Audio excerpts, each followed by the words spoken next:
Fortunately and unfortunately, I'm in front of the computer all day long. My day job, I'm an IT manager, and my night job, I review for you. So I'm sitting all day long, or mostly all day long. And if the chair's not comfortable, I'm hurting. I'm hurting real bad. Today we're going to be doing a complete review, including unboxing, assembly, product usage of the Cougar Armored Titan Pro Royal. Awesome looking chair, but how well is it gonna stack against my current two favorite?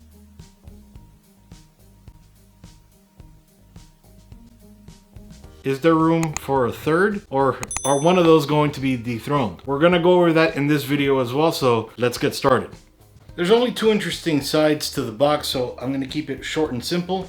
We can see along the side here, Armored Titan Pro Royale. We see the seat, the Cougar logo, and then some information over here, the flagship gaming chair. We'll be the judge of that, right? And then we have the side of the chair, Armored Titan Pro Royale, again, flagship chair. Here it talks a little bit about the chair, some of the features and specifications, UPC, serial number, all that good stuff. And then just some more information here. Pretty much it all along the box, so let's get to the unboxing. The entire package weighs 63 pounds or 28.6 kilograms. And can hold up to 352 pounds or 160 kilograms. So thankfully I am almost 100 away from that mark.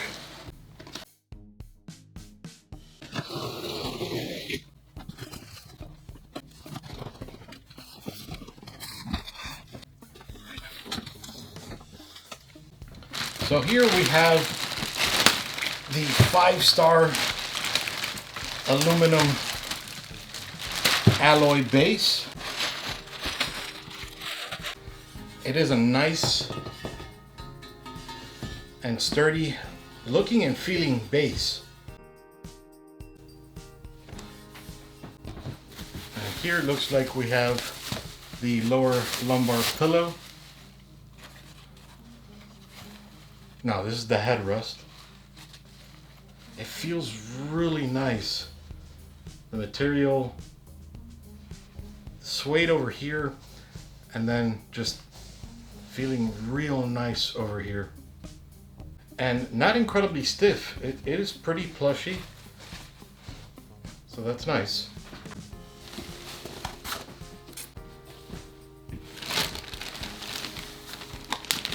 And here we have the back.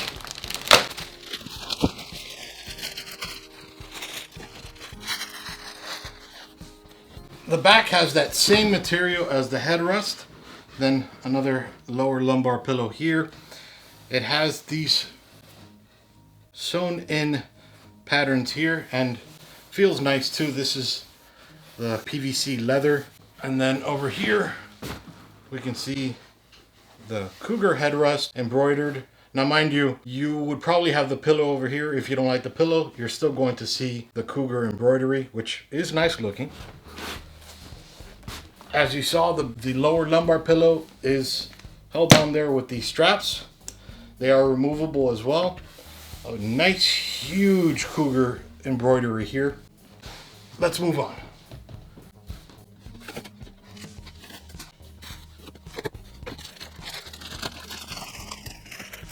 As you saw in the back, it comes with silica gel. Don't need it. All right, pretty standard seat. And again, this is going to hold up to 352.73 pounds. So I'm very curious to see how it'll hold up over, 3 hours of usage. It has the suede-like material over here. Over here is the PVC leather. Then over here, how you can adjust the back, forward and back. But we'll go over that during the assembly portion.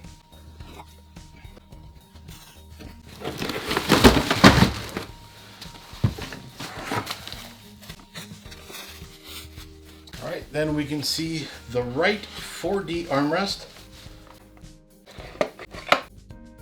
The accents are not silver, they're gold. You can see right up here as well.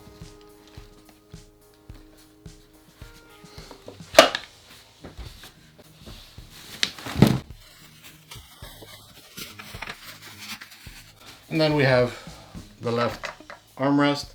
Same thing as the right, just the left.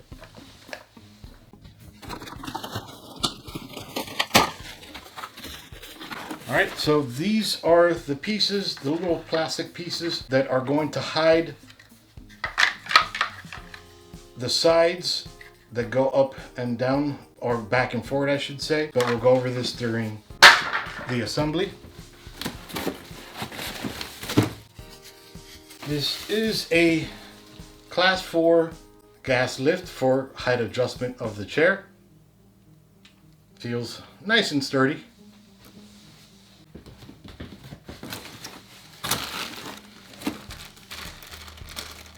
Then a little baggie with assorted screws and tools and everything. This is one of the things I love about the Cougar products.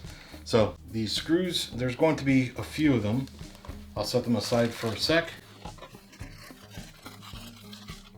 Then these little covers, these little caps to cover the screws. Making sure there's no screws that'll fall out. Then they have the Allen wrench that doubles as a screwdriver. And so you can have the white glove service, no fingerprints on your chair. So this is kind of nice. And then one more cap and screw in the bag. Just keep that right here for now. Okay, so it has a bag with 5 of these wheels, or these casters I should say, and they feel very nice. I believe they said that they're large or larger than usual, but we'll compare them of course.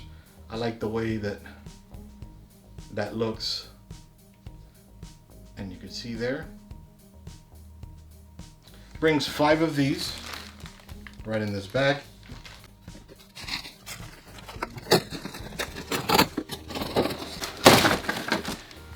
Then it also brings the advanced tilting mechanism. I will say this looks a lot larger, feels heavier as well than other ones I've seen before, and it looks a lot more, or just a lot different. Definitely we'll get into that. Just want to show you a little bit more of that. Looks very different. And that goes under the seat, holding the seat up. Here are the little arms to tilt forward or to raise or lower the piston. One of the most important things, aside from all the chair, making sure that everything's in there, we have the instruction manual that you can use for building the chair, or of course you can just watch me and I'll help you through the entire thing. So let's get started on the build. So first things first, we got to put on the gloves. Now these are supposed to be one size fits all. I do have relatively small hands, not the smallest, but not the largest either. And you can see a little bit, I have more room, not much more room. I would imagine if you have large hands, this might not work out for you, but to me, this is more of a gimmick, but I will play with it. All right. All right, so after getting the gloves, we'll go ahead and grab the chair or the base where you're going to be resting your butt. Then we'll go ahead and remove these foam pieces. And the first thing the instructions tell us to do is to go ahead and attach the backrest to this. So let's do that. We're going to bring up the back support. We're going to want to remove these screws on both sides, so 4 screws in total. So using the side of the Allen wrench, and we'll just go ahead and loosen them all, or at least on this side.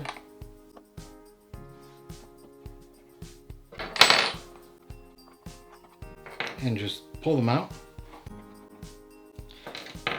They're gonna come sometimes with the washer, they're gonna come out. If they come out, just take it out, and if they stay, just leave it there for now.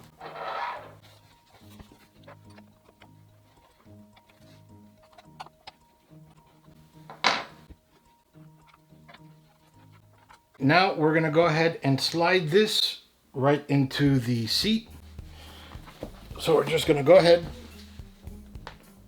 line it up as best we can for right now. We're gonna go ahead and put that washer back. Might be a little bit difficult, so we'll do it as we're screwing it in. So we're going to want to align these screw holes with these holes right over here so that we can screw it in.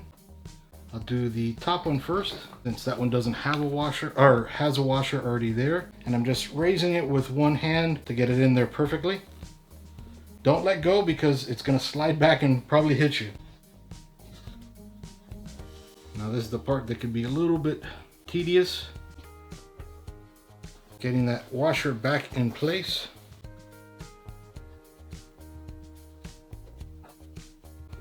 All right, once the hole lines up and you have that washer back in, go ahead and screw it in. Don't tighten it 100% just yet. We need to do the other side first, just with your fingers. Now we'll go ahead and turn it around.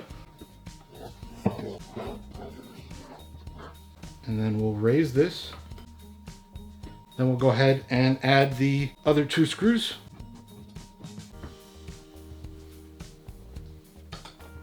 Like we did before, just aligning the screw holes. And now that all four are in, we'll go ahead and tighten them.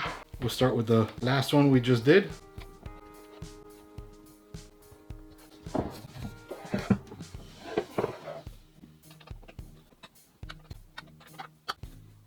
Now we're going to go ahead and put those pieces of plastic along the side here to hide all of this metal. For this part, we're going to be using this plastic side piece, the screw that came in the little baggie. We'll just go ahead and line it up. Drop the screw right in here. You might need the helping hand of that little Allen wrench. And then you can attach this piece right here to this hole, since that's where it's going to be sliding, just to make things a little bit easier. Actually, I'll take that screw out. So just push it in. Okay, that's actually a little bit difficult to get pushed in. So I'm gonna go ahead and put the screw back in here, and we'll be able to work that out maybe a little bit later on if needed with a hammer. So we're going to go ahead and screw this in right into the screw hole. There's no real good way to see that hole. There we go. Just fell into it. This is a little bit more challenging than it looks like. And I have to use a screwdriver for this. You can get by with the Allen wrench, but this is going to take a long time, whereas a screwdriver would be perfectly fine, both for the screwdriver and the Allen wrench. Then we'll go ahead and insert the cap. All right, that looks good. So let's do the other side. Now, it's going to be the same exact process we did on the other side, so I'm just going to go ahead and do it off camera. So now with the 5-star Vortex aluminum alloy base, we'll just go ahead and grab the wheels. Then we're going to go ahead and slide this into these holes. We'll just push it down here, and then we do have to use a little bit of strength to push it in. Not a ton. Just trying to make sure I don't cover the camera.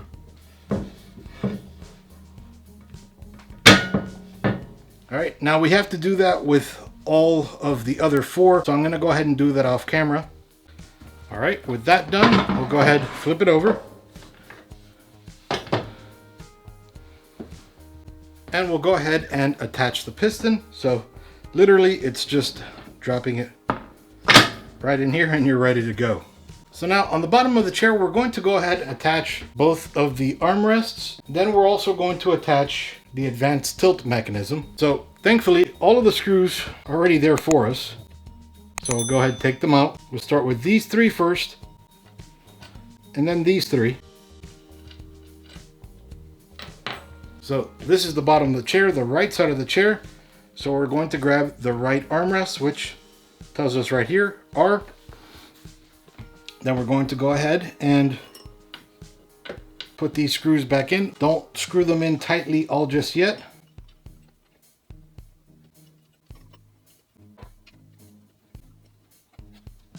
Now we can screw them in tightly since all three are in. Now you will be able to adjust later on out or in, but for now I'm just putting it out as much as possible. I can always adjust later. And now we'll go with this side.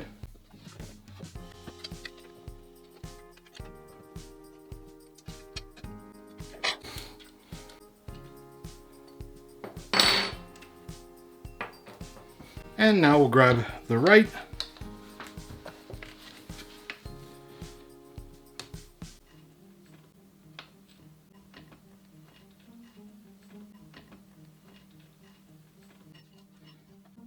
So I'm just putting everything back, especially the one that doesn't have the washer to the one that has the washer on it.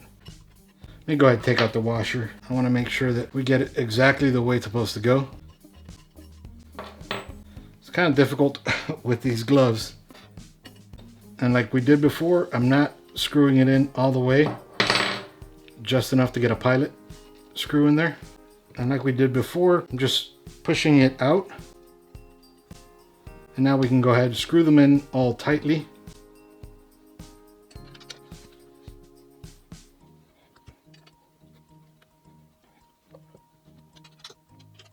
And these you want to screw in as tight as you can. And like we did before, we're going to want to go ahead and remove these screws.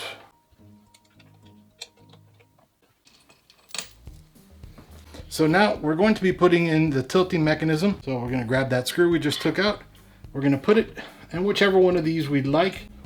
And I'm not screwing it in all the way, but just enough so that it makes contact, because this little mechanism is a bit heavy. Okay. Now this is another one that it is a lot more comfortable if you have a better Allen wrench. And I'll go grab that real quick. Nice little tool set that I bought. I'll go ahead and link it down below in case you're interested. Oh yeah, that's so much better. Now that we have the base and the armrests and everything in there, we're going to go ahead and put these little paddles so that we can raise and lower things. So these are going to be facing forward. You'll notice there's a little line right over here, a groove, and then right in here there's a little indentation right here and right here. They're meant for those grooves, but even if you follow the grooves, they just don't go in easily. Then we'll go ahead and do this side as well.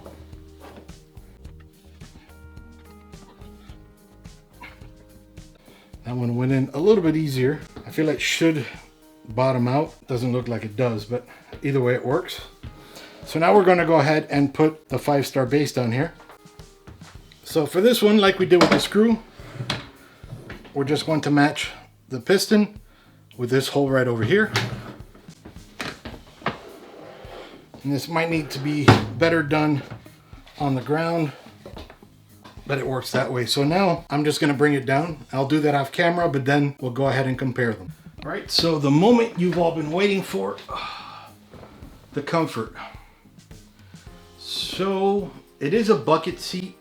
So you can imagine that the rear, the back of your butt, is going to be a lot more firm than the front. The front, because it is raised up a little bit, it's going to raise your legs up, not in a bad way, not that you feel like, you know, but just imagine that. This is maybe the second or third time I've sat in it, and it is comfortable. This is actually one of the ones that I like the backrest. The backrest feels like it's in a good spot. Mind you, I'll judge more over time. The headrest is on actually. And I've never had the backrest and the headrest on in any chair, but these feel comfortable. Actually, I have the backrest on the Argo and the headrest because it's kind of all attached. But in the main gear, I never really had the headrest or the lower lumbar. I didn't have the lower lumbar attached at all because it felt awkward. The Argo feels right because it's all built in, and this one feels right also. Mind you, you could take it off like I just did here. And actually, now that I'm sitting at it without the backrest, I kind of like it without the backrest. So just something you might like to know. Now, mind you, some of you like to sit with the backrest, and that's perfectly fine. I prefer without it. The headrest on still feels fine. I don't need to take it off, but maybe I should just to see if that feels better. The headrest just slides right off. You don't need to unclip it like I did for the back support. And it's too far back, so you don't need to, but it probably would feel better with the headrest on. As I mentioned during the unboxing, the headrest feels nice and not smooth, but the texture feels good on your hands. Now, one of the biggest tests for me when I test the chair, because I like to sit this way, is sitting with your legs crisscrossed. And this chair, because it is wide, 24 inches wide, it fits perfectly fine. I don't have issues. This is the way I sit all day long in front of a computer.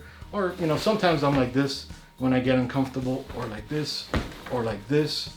But either way you put it, it's comfortable in this chair because it is wide. Now, I'm a wider guy, but if you're not as wide, it'll still be perfectly comfortable. Now, the armrests with this button here, they can go back and forward. Then pressing this same button, you can tilt them like that. Then with this button here, you can move the armrest out or in, out or in, showing you along the front, in or out. And with this little clip, you can raise it up and down. So another thing that a lot of people are interested in is the reclining. How far it can recline, and is it stable? So we're gonna go ahead and do that. So we'll pull that little lever that we did before. I'll move up a little bit. All right, so it is as far back as possible. All of my weight is in the chair. I always get a little nervous when my feet are propped up. Not on anything, they're just raised up so that they're not on the ground. And I actually feel, you know, pretty relaxed in it. It feels good, and I don't feel nervous that I'm gonna fall. It feels very sturdy. So if I wanted to, I don't think I'd ever do this because I do move around in my sleep a lot. If I wanted to and I stayed very still and I was a vampire, I could sleep like this, maybe, and I wouldn't think I would fall. So that's pretty nice, and that actually works out pretty well. It's more comfortable than the Argo, though the meshing on the Argo gives a lot of comfort when you're sitting on it. The net hasn't yet loosened up on me. A lot of people have talked about that since they've had other types of mesh netting chair, but this still hasn't loosened up on me. So the Argo is nice. I feel like this one is more comfortable than the Argo, though. I do like the Argo's neck rest better than this neck rest because you can either completely push it down, you know, it's completely adjustable, while this one is on or off. Now, the Maingear chair is a lot more firm, and mind you, I've had that chair for 4 years almost now, and it still feels almost as firm as day one, and it is cheaper than this chair, or more cost-friendly than this chair. This chair, again, is very comfortable. The tilting mechanism feels a lot better than both the Maingear and the Argo chair. The 4D armrests are nice. To me, I don't really need the 4D part. Up and down is perfectly fine for me, but you may like it. The wheels being this big, mind you, I've had the Cougar Argo for about 7 months at the time of this video, and it feels fine. I get around the room perfectly well. You know, I have to move it around a lot for different types of shots. It feels perfectly fine. On the flip side, the Maingear feels perfectly fine as well. So I don't have a carpet to move it on. Actually, I will take this chair to my day job and try it out there. That I am using a carpet. Down in the description a little bit later on, not at the time of the release of this video, I'll let you know if it's how it feels on a kind of a carpet. It's not a thick carpet, more of an office carpet. Now the armrests, I like them up. They are not solid. They're kind of a foam. They're not totally solid, but they're not totally, you know, as soft as, let's say, this headrest is. It feels nice, and it's at the perfect level. One thing I hate about any chair is when you sit down and you want to put your arm in a comfortable position, that you can't just do that because it's right here, and I hate that more than anything, especially both sides. I like it to be up. I'm not a very tall guy. I'm 5'6". I can definitely see, and this is at its lowest. At its lowest, it's perfectly fine for me. My feet aren't dangling over, not touching the ground. At its highest, my feet are dangling. I might not have to, well, no, I can sit in it perfectly well. I don't need to hop, but I might need to, I don't know. So the left one is the one to tilt back and forward. Now, gaming chairs typically have a bad rap for not being good at rocking. So right now it's locked, but this is actually one, if not the best chair I've ever sat in to rock. So with the left lever, I lift it. It was down to lock it, up to unlock it. I can easily rock back and forward, and I don't have to push off the ground to rock, and it's not incredibly tight. Now, you can always tighten and loosen with the knob right under the chair, but I just wanted to mention the rocking mechanism is tops on this chair. The right one is to up and down, and then of course this little lever here is to recline. I like the material feels great. Now mind you, I've been sitting on it now for a day. I haven't broken a sweat on it yet. It is the center where you sit along the back is all that PVC leather. Then around the sides is that suede-like material. The entire chair feels beautiful. So let me know down in the comments below what you thought about my review of the Cougar Armor Titan Pro. Myself, it is, say, an 8 out of 10. Comfort wise, the main gear is just 1 point above that. Everything else wise, they're about the same. I like this chair a lot. Now I'm going to be taking it to my day job, so I'll be able to feel it out a lot more. And I'll go ahead and give you updates in the description and pinned comment below. So make sure you're reading those. It's definitely going to help you out. And if you have any questions, comments, or concerns, I reply to everything. Go ahead and leave them down in the comments below. This is Iggy with This Bites For You Up. See you guys.